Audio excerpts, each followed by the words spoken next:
And by the way, there's scenes of Judgment Day. The first scene is human beings are in their grave. All of a sudden these explosions start happening and you come out of your grave and you see the moon and the sun are smashing into each other, and the lion and the alligator and the sheep and the cat are all sitting next to each other like they're scared. إِذَا الْوُحُوشُ حُشِرَتْ, right?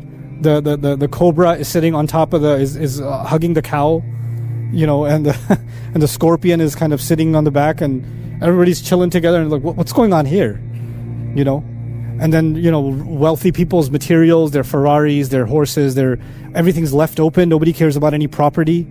You know, nothing has any value anymore. So you see this, and and the earth is shaking, and more people are coming, dead people are coming out of the ground, and you're like, وَقَالَ الْإِنسَانُ مَا لَهَا. Human beings will say, what's wrong with this earth? What's going on here? So they do speak.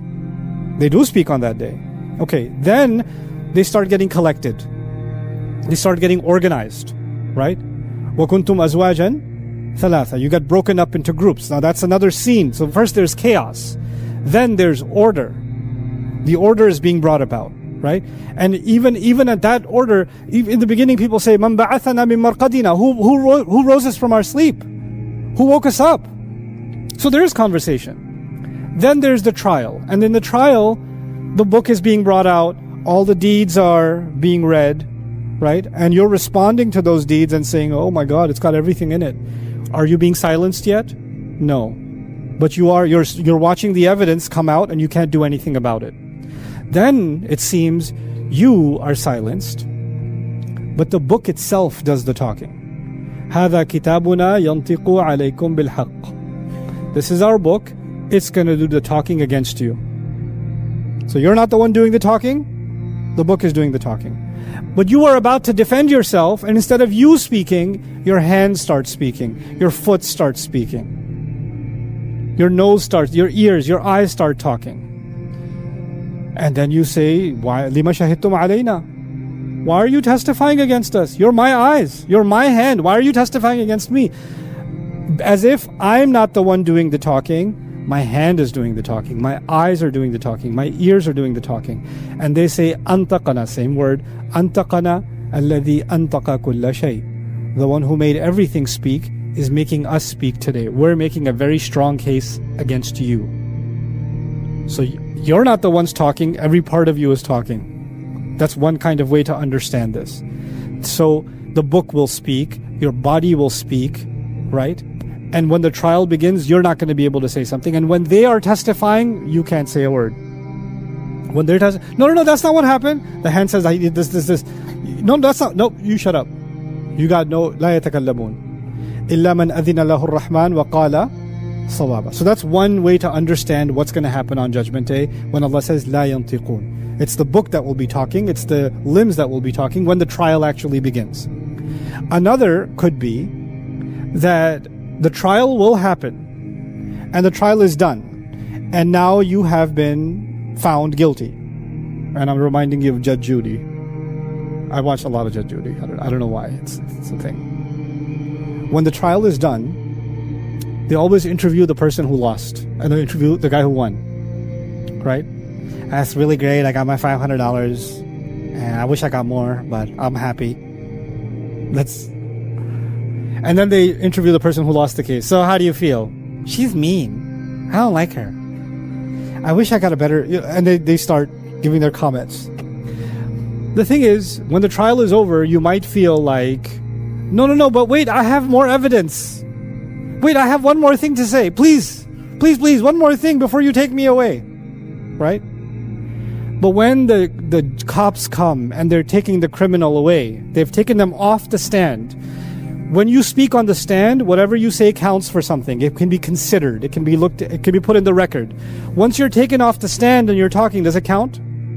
No. So you're saying, but it's like you're not saying anything. No, I'm innocent. Let me go. It wasn't me.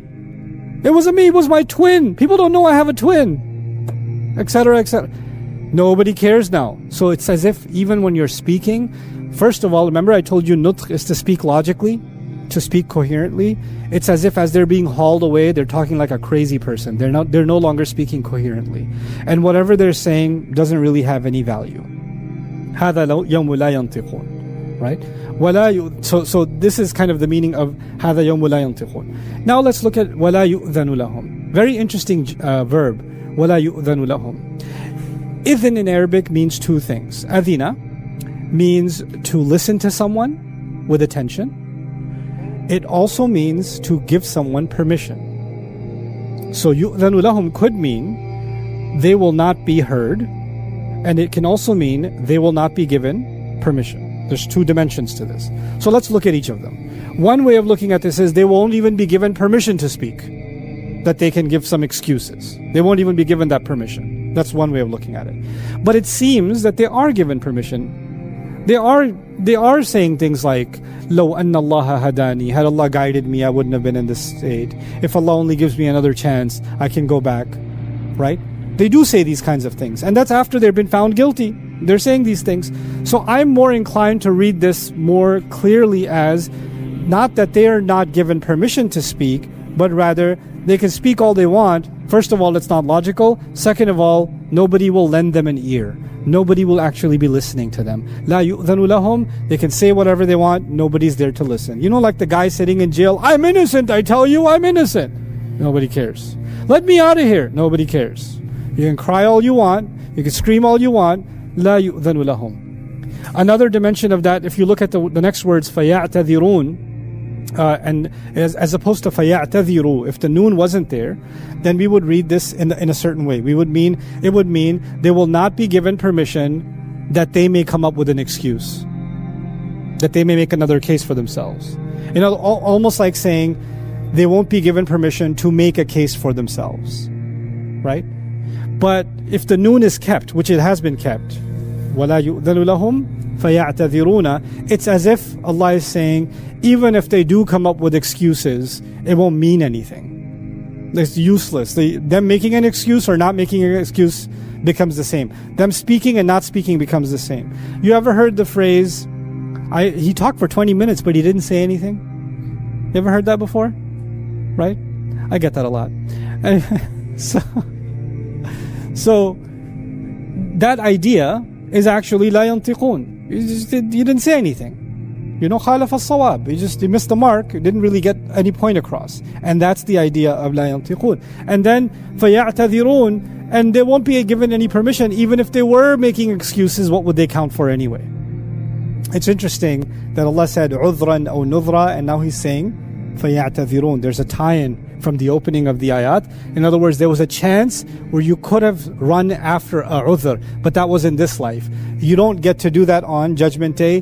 There is no case you get to make. There is no pleading for mercy and all of that. Allah is Ar-Rahman, Ar-Rahim. Allah gives chances. Allah forgives. Allah lets you make tawbah. Allah lets you start over again because it's not Judgment Day. But once it's Judgment Day, it's too late. This is a very important side lesson for Muslims.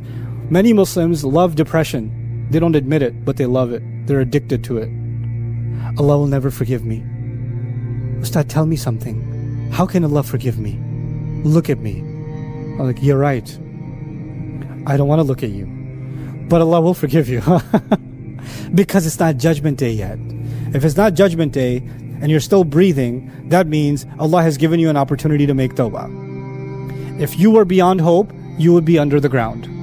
So the only one convincing you that you're hopeless while you're still above the ground is Iblis. So if you're addicted to that sort of thinking, then that's your problem. Don't put that on Allah. Allah will never forgive me. Allah has cursed me. Allah, no. And doesn't matter what I say, Allah won't listen. No, that would be Judgment Day. لا يؤذن لهم فيعتذرون. No matter what you say, your words have no value. Your excuses have no value. Your apologies have no value. Your begging Allah, give me another chance, has no value. Which means now it does. Now, coming to Allah, Allah listens to what you have to say. Allah listens to your begging for forgiveness. Allah listens to your tawbah. And He wants to hear that you want another chance. He wants to hear that you want to be given another opportunity. That's what He wants from you. So, things that have so much value now, istighfar, tawbah, regret, these things have so much value now, have zero value on Judgment Day, right? And then there are things that have so much material value now, wealth, camels, castles, these things have so much value now, and then they have zero value on Judgment Day. So things of spiritual value, spiritual value will become valueless if you didn't take advantage of them in this time. The same way that material things will become valueless on Judgment Day in front of Allah. So وَلَا يُؤْذَنُ لَهُمْ فَيَعْتَذِرُونَ.